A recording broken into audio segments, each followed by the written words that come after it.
The next section here is going to focus a little bit more on how we can actually build some of these forests. And permaculture does this in a much different way than most people do when they're trying to establish things.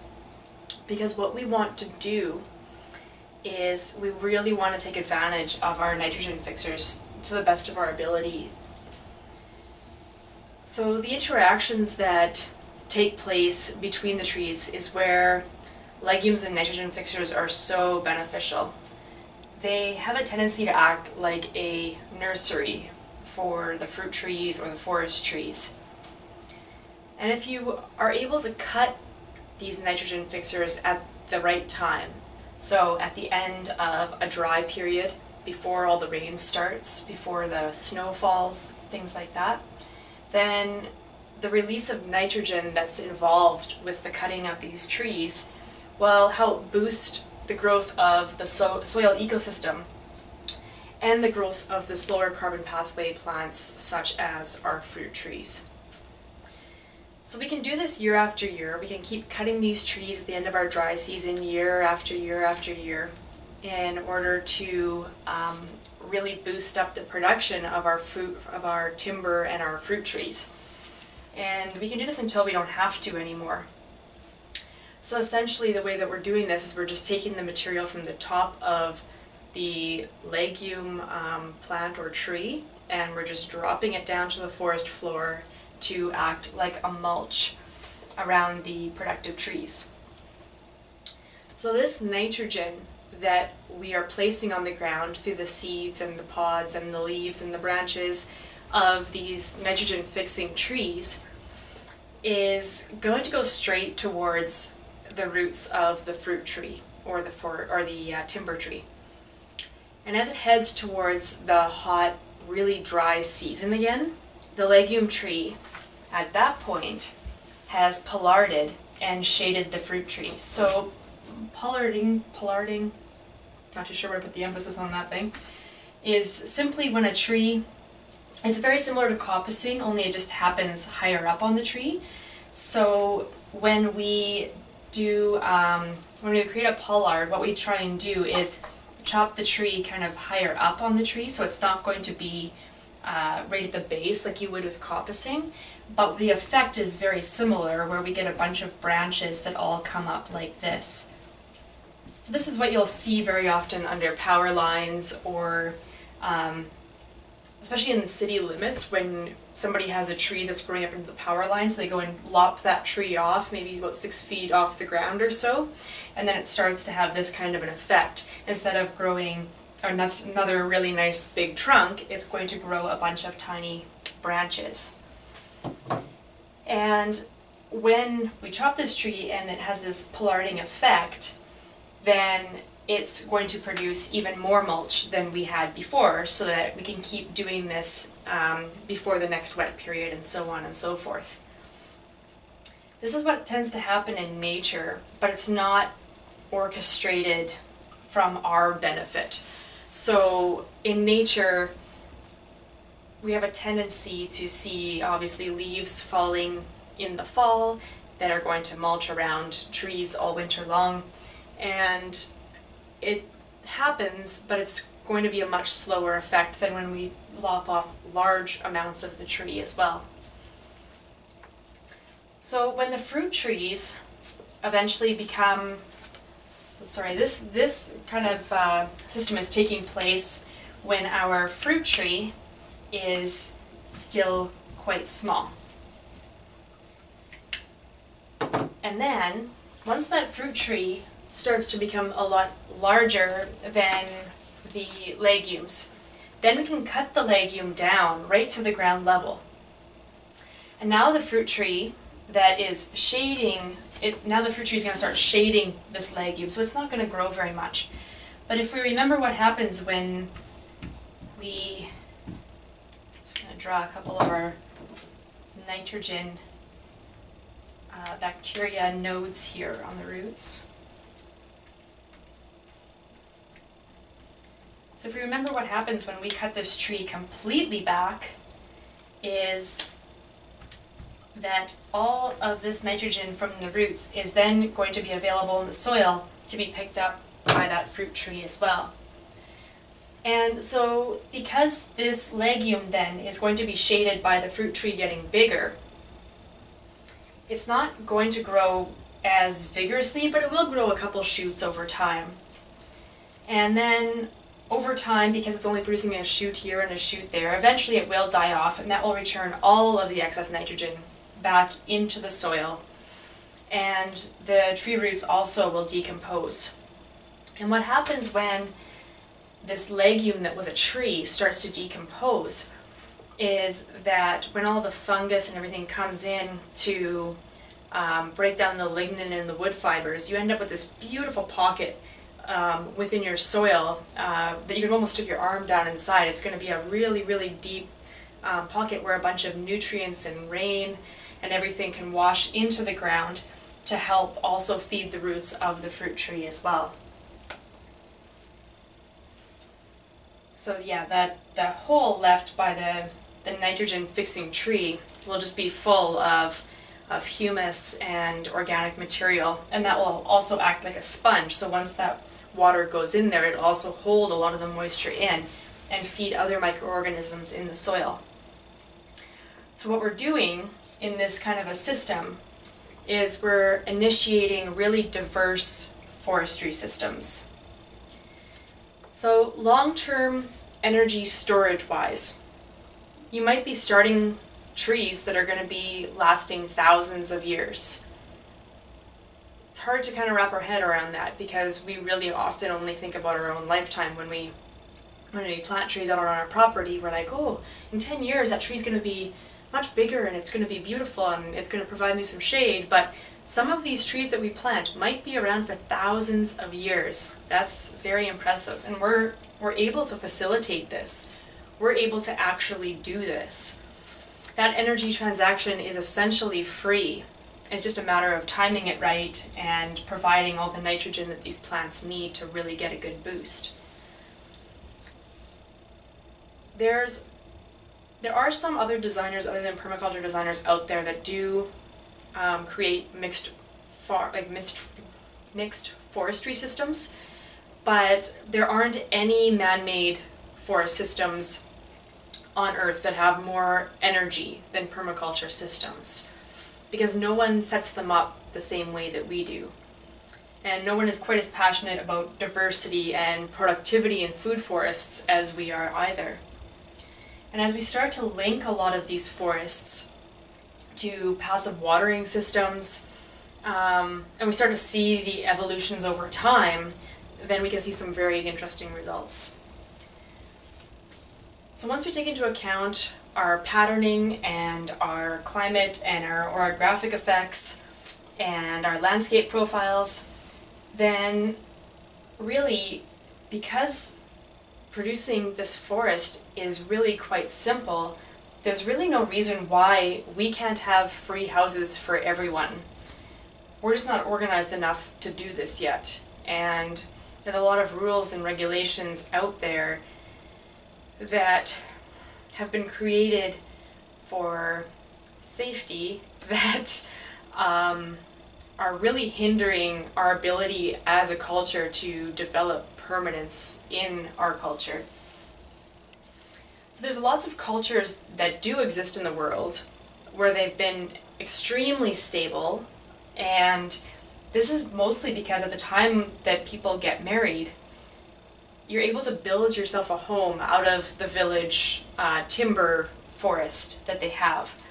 And really all that was asked of you in order to take those trees to build your home was that you committed maybe one day a month to helping to maintain that forest system. And there are places in the world that have really taken that succession to heart. When we look at Oxford University, it had a little bit of a problem because Oxford University was built in 1096, so obviously the buildings are quite old and are in need of repair. And especially the library had these huge oak beams that were just really impressive, and they just couldn't be replaced by trees that are growing today.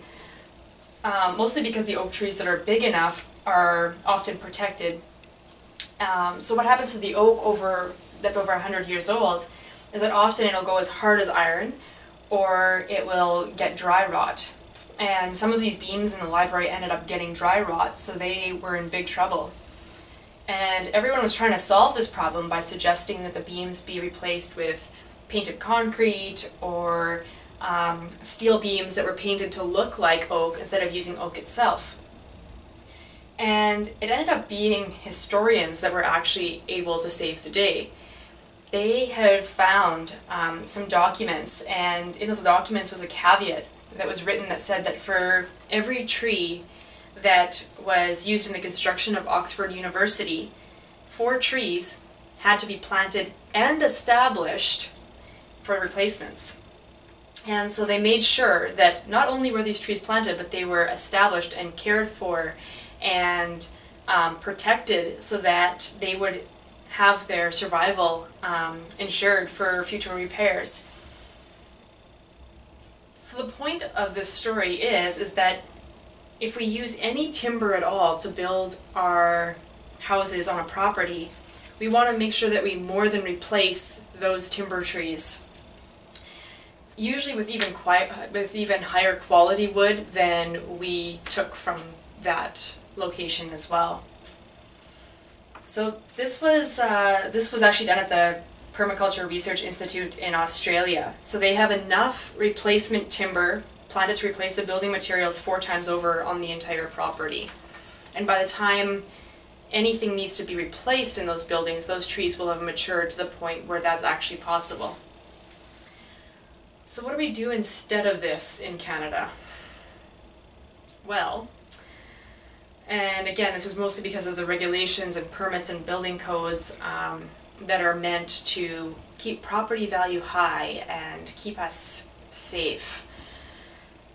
I get very frustrated by this, is that we build these houses out of very strange materials. Exhibit A, manufactured home. What even is this? I don't even know what this is. Some sort of weird board of some toxic material, I'm sure. And these things can't be very easily replaced. They end up just going to the landfill when they're not used anymore. They're not going to break down naturally. And we build horribly inefficient designs, even though we have the technology and we have the intelligence to do better. And not only that, but we use these toxic, awful, irreplaceable materials in inefficient design in order to be in debt for the rest of our lives. It's absurd. And not only that, but most of these houses likely won't even be standing by the time this debt is even paid off. They're not meant to last a really, really long time. So we're taking a lifetime to pay off something that doesn't work very well, that is often made out of toxic materials, that is making us very sick and off-gassing, and it likely won't be standing by the time it's paid off. That is not a reasonable way to get permanence in culture. When I look out my window right now, I see nothing but clay soil and straw, and there's a little bit of wood on my property, but nothing really large. Most of it's brush. But really, when I look out there and I think about cob building, I have everything that I need. I mean, I would need to bring in some sand most likely, but that's easy enough. But otherwise, I have everything I need to build on my property. I'm just not allowed to. And that to me is extraordinarily frustrating. So we're really not thinking these things through the way that we need to. And permaculture can really help us move in the right directions again. But in order for that to happen, we need to get some of these building codes changed, and that's a major hurdle. So one of my goals in my free time is we are allowed to have any buildings on our property that we want that are less than 100 square feet without getting a permit. So what I'd really like to do is build perhaps a couple of smaller kind of cabin-like little buildings and things like that as trials with a bunch of these natural building techniques and and have them perhaps built on piers or platforms in a way that they would be able to be moved off if we needed to. But just to show the RM that these things are possible. I know right now our insurance policies really don't cover any sort of fire protection if we have rocket stoves in a building, for example. And so a lot of people are using these rocket stoves either outdoors or they're using them in a shed where if there's ever an issue and it burns down, you're not out a lot of money either. But it's something to really look into, and I know that policy change is definitely not my forte, but I'm really hoping that through teaching this course there's going to be other people out there that have that drive and that desire to get some of these policies changed, because some of them are they just don't make any sense.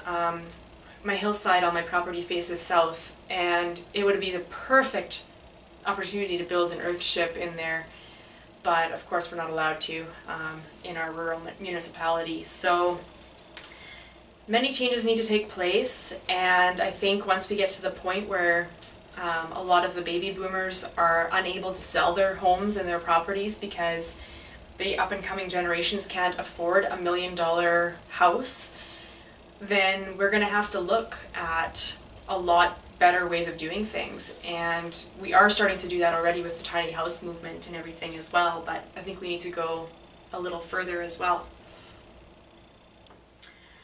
And so we're looking also at jackfruit and banyan pines, and they make really great additions to forests in warmer climates. So in cold climates, we are a little bit more limited with some of the things that we can plant for timber. But the jackfruit and bunya pines both make really great additions to forests in warmer climates. So they make great fruit trees and great timber trees.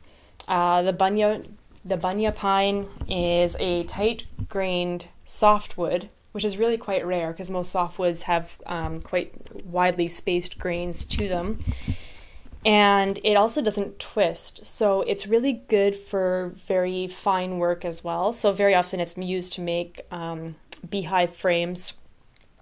And it grows all the way out to deserts, all the way to cooler climates in places like Australia. Kind of a similar replacement to the bunya pine would be the monkey puzzle pine. And that has a tendency to grow in colder climates. And it's very similar to the bunya pine. So it's a great nut tree. And it was actually the main food plant of people in the Chilean Andes. So the monkey puzzle pine was planted all throughout Europe as an ornamental plant originally. But many people don't realize that it's also a very high quality food nut. So the jackfruit comes from India. It's the largest fruit in the world. If you've ever seen one, they're really big, pokey things, also known as durian fruit. And it's been cultivated for over 800 years. It makes great timber. And a decent-sized jackfruit tree can produce as much as 500 kilograms of fruit per year. And there have actually even been trees that have made 800 kilograms of fruit per year as well. So you can eat the seed as a nut. You can use the unripe fruit as a vegetable. You can eat the ripe fruit. It's very, very versatile. And as we move forward with permaculture and into our future here, these tree nurseries and even seed banks and very, very careful selection of productive plant species is going to be increasingly important. So the seed banks, there are about 1,400 seed banks around the world, but the most famous is the Svalbard Global Seed Vault. And this is up in the Arctic. It opened in 2008. Also known as the Doomsday Vault. It actually can hold 4.5 million species of seeds in it. And it basically functions as a global repository, as a backup for all other seed banks. So what we need to know is which of these fast-growing nitrogen-fixing plants do we have for our own particular climate? We can have very fast cycling plants, or we can have medium lifespan trees as pioneers, and we can even have long-term trees as well. So examples of nitrogen fixers in USDA Zone 3 climates. For canopy trees, we have gray alder and black locust that will grow in Zone 3. For shrubs, there's a lot of possibilities, but ones that I know really do well in the drought on the prairies here and the wind and all of it is caraganas and Russian olives. That's more of a tree than a shrub, I suppose. Sea buckthorn, buffalo berry, and so both like the Russian olive, sea buckthorn, and buffalo berry are all part of that oleaster family, and the caraganas are part of the legume kind of branch as well. So as far as herbs go, so things that are very fast cycling, actually a natural plant that you'll see all over the place in Saskatchewan is American licorice. And you can also plant lupin, alfalfa, red clover. They all fix a lot of nitrogen into the soil as well. And vines, we do have some vine options as well. So obviously your annual peas and beans are an obvious choice. And we also have American vetch as well, which can be used. Just keep in mind that some of these things are not edible though. So just because they're nitrogen fixing and they work well in your food forest does not mean that you can eat them. Things like vetch and lupin are toxic, don't eat them. But quite a few of the nitrogen fixers are actually edible.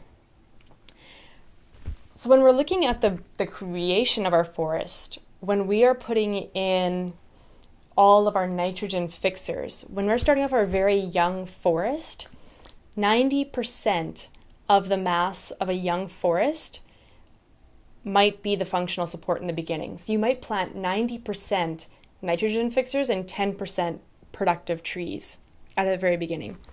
But towards the end of the forest's life, when it's reaching its climax, then 90% will be into production and only 10% will be support species. This is how permaculture really differs in the way that most other people set up their systems, is everyone else wants every single item to be productive. And that's not always going to give you the best production. We really need those support species to really help boost the growth of the things that are going to be the most useful to us. So this cycle, it really consists of the sacrifices being made of the support species in favor of the productive trees. So there's a lot of information out there about fruit trees, but what's really interesting is this relationship of the pioneer species that fertilize the system, that grow the system, that enhance the system, and that's what we really want to study more in depth.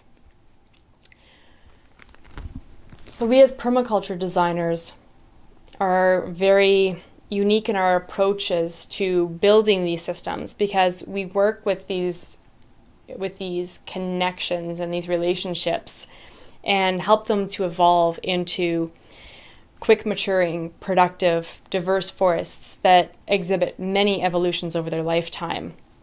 And this is a very exciting process. It's very exciting to see your forest come to life. And with the mixed forestry systems that already exist in the world, most of them are really quite old. So permaculture is kind of just recreating these in kind of more recent times.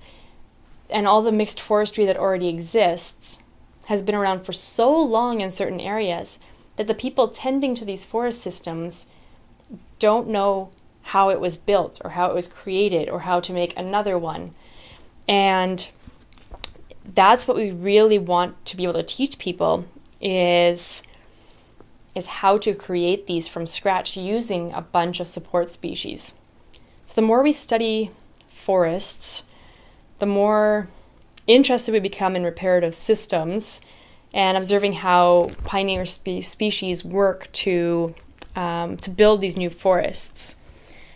And unfortunately, there's very few studies out there that show the degrees of damage done to an ecosystem versus the response of repair.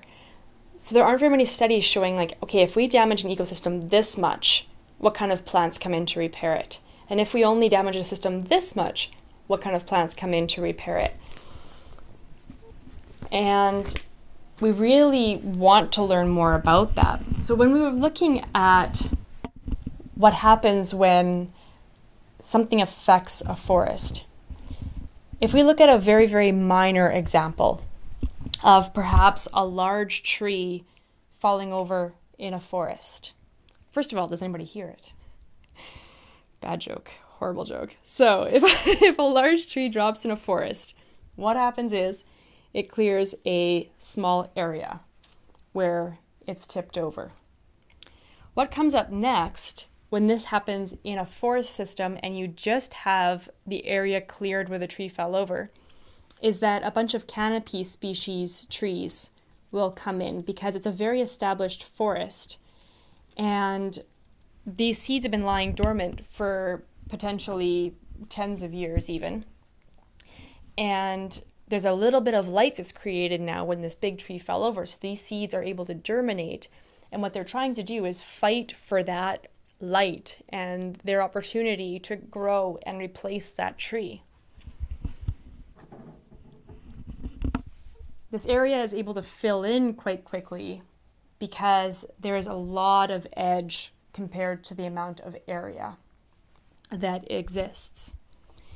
If you start making this hole bigger and bigger, and this essentially is what we are doing by our deforestation processes and our agricultural practices, is if you make this hole too big, then what happens is the edge decreases in relation to the amount of area that you have, and you'll see more and more pioneer species starting to come up, so aka weeds, coming up in these areas instead of just the canopy trees to help return the system. And so these pioneer species are starting to take this gap instead of our desirable plants. So if we look at what happens with colonization in the past, is we remove this material, so the trunks and the trees and everything, and we either use it or we burn it. And then we put down a cash crop that completely exhausts the soil because, of course, we're only just going to put a monoculture in there and we're just going to grow and grow and grow and grow and grow in one spot. This exhausts the soil, and then when the soil is too exhausted to really grow anything, then we graze it and we toss some animals on it too. And if you do that each and every time, then you're changing that whole pioneer succession regime. And this gives us a gauge for how we respond, and how we change our response is that pioneer system. And we don't get to see what that pioneer succession looks like because we have imposed ourselves on that area. Where this is creating a lot of damage unnecessarily is areas of the Amazon. There are rules in the Amazon where anyone is allowed, and this is just some areas of the Amazon, but you're allowed to go into the Amazon and take up to 100 hectares of land. And as long as you clear the timber and burn it and plant it to a cash crop, then once it's in production, they'll give you a land title so that you own that land. And then you could sell that land, which is now probably depleted. And this is because the soil is so shallow in the tropics that you've depleted the soil. And then you can move on to your next plot of land. And you can decimate it, plant a cash crop, get the land title, and sell it, and so on and so forth. Once there's enough people doing this, then you end up with almost like a patchwork quilt of like missing areas in the forest, which can measure up to hundreds and hundreds of hectares. So when you have that kind of patchwork quilt, that edge effect is diminishing exponentially. There is way too much surface area for the amount of edge that you have. So it's very, very difficult to try and restore that land. And the only way that you can really regenerate it is if you start to bring in non-native species, because the native species can't possibly heal that land fast enough. So you almost need to bring in something almost borderline invasive to be able to take over in order to refertilize the land in a really fast way. So it's actually very difficult nowadays to even find any land that is untouched by humans.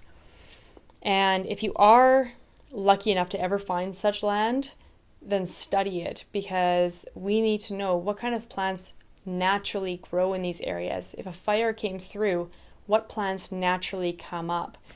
And we need to observe how these things change and how they evolve so that we can use that to our benefit. So now that we've learned about the energy transactions of trees, we can really research each individual cycle within the tree to our heart's content to really further grasp the subject material. And now we're going to move into the next most important element in our series. I actually think it's the most important, but we're going to move into looking at water. And water is such a major part of our designs. Trees are the great carbon builders, and life is based on carbon. And then another element that's just obviously so important to life is water. So we will look at how to design with water in Unit 7.